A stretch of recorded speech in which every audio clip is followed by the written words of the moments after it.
Good evening. Tonight we will be discussing Wiccan Cosmology.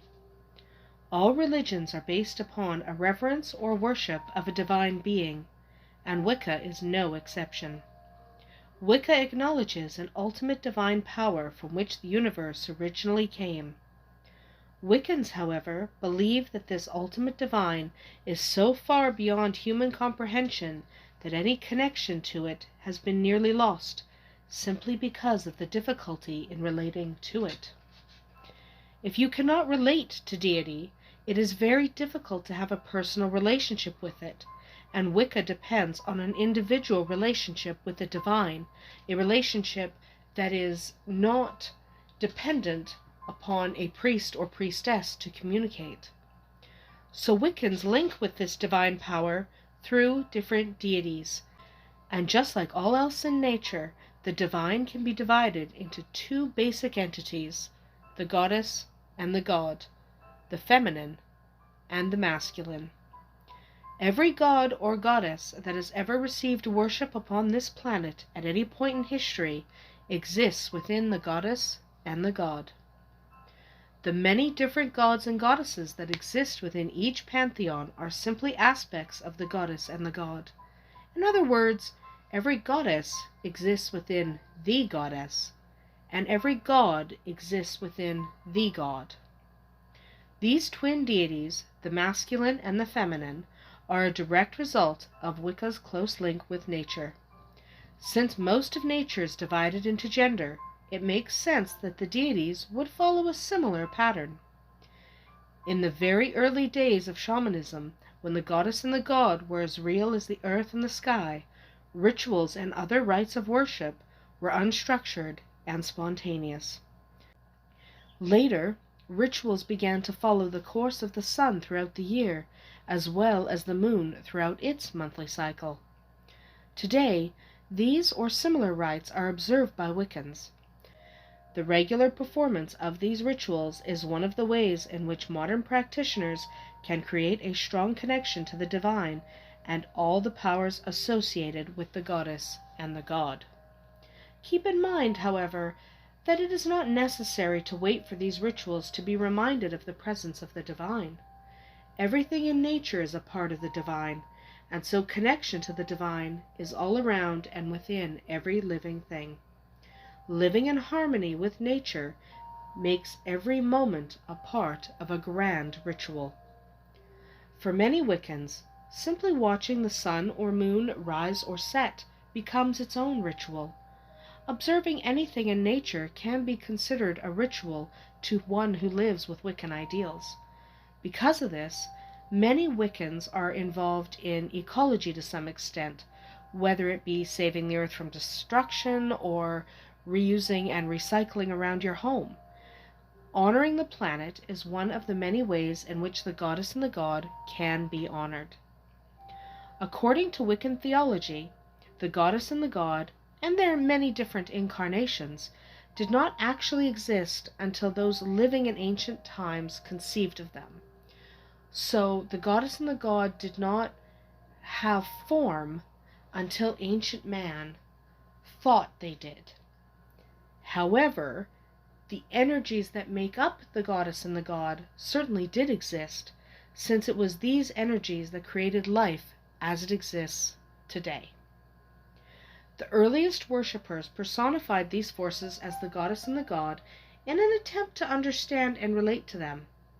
Once they were worshipped in these forms, the goddess and the god endured. They did not vanish with the rise of Christianity. Though most of the rites have been lost to time, Wicca and other pagan religions are currently alive and very well. When the goddess and the god are envisioned, what is seen will reflect the experiences of the individual involved. Many Wiccans see them as familiar deities from ancient traditions such as Diana, Isis, Saradwin, Bridget, or Artemis for the goddess, and for the god perhaps Pan, Osiris, Lu, Thoth, perhaps even Apollo. Most of these deities have rich histories and mythologies, and this serves to enhance the experience of connecting to the divine for many Wiccans around the world. Some may feel more comfortable relating to a nameless being, and so the worship of a generic goddess and god is just as valid as worshiping a more specific version of the goddess and the god. Either approach is correct, depending greatly upon your own personal preference. So you can work with an individual god or goddess, or you can work with the god or goddess. There is no right or wrong. The divine will take whatever form is needed, whatever form you can most easily relate to. So don't let anyone tell you you can't worship the god or goddess as you see them. You can. It is all perfectly valid. For people who are newer to polytheistic religions, it can be difficult to accept the fact that the divine exists as both masculine and feminine. But more than that, the masculine and the feminine are considered equal. Neither is higher than the other. Some Wiccan traditions focus so much on the goddess that they seem to forget the god completely, but this is really a reaction to centuries of male-dominated religion, and even those paths do not deny the existence of the god. They simply work more directly with the goddess, and that is perfectly valid as well. You can work with whatever version of the divine is best for you, and if that means you work primarily with the goddess, as long as you're not denying the existence of the god, or the other way around, you may interact more with the god, but you don't deny the existence of the goddess, then you are still fine, as long as you're not denying the existence of the other side of the coin, so to speak. It is really important that both sides are acknowledged. That doesn't mean you have to work with both sides. Maybe you will work with both sides equally. Maybe you won't. Maybe you will instead worship a more androgynous form of the divine. That's fine too, as long as you don't deny that the other versions exist, that the god still exists even if you work primarily with the goddess. It is important that we respect the fact that the divine exists in all incarnations, not just the incarnation we choose to work with. So just because someone works with a different incarnation of the goddess and the god, that doesn't make them wrong, and it doesn't make you right.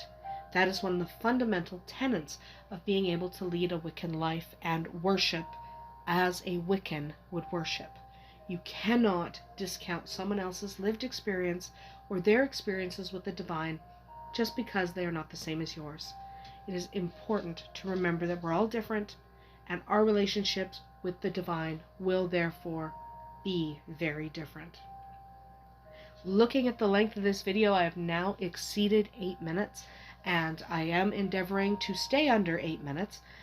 So I'm going to wrap up and just say that next week we will start talking about polarity in Wicca, talk more about the goddess and the god, and why we personify the divine as a dual, as a polarity, instead of a singular being. But for now, blessed be.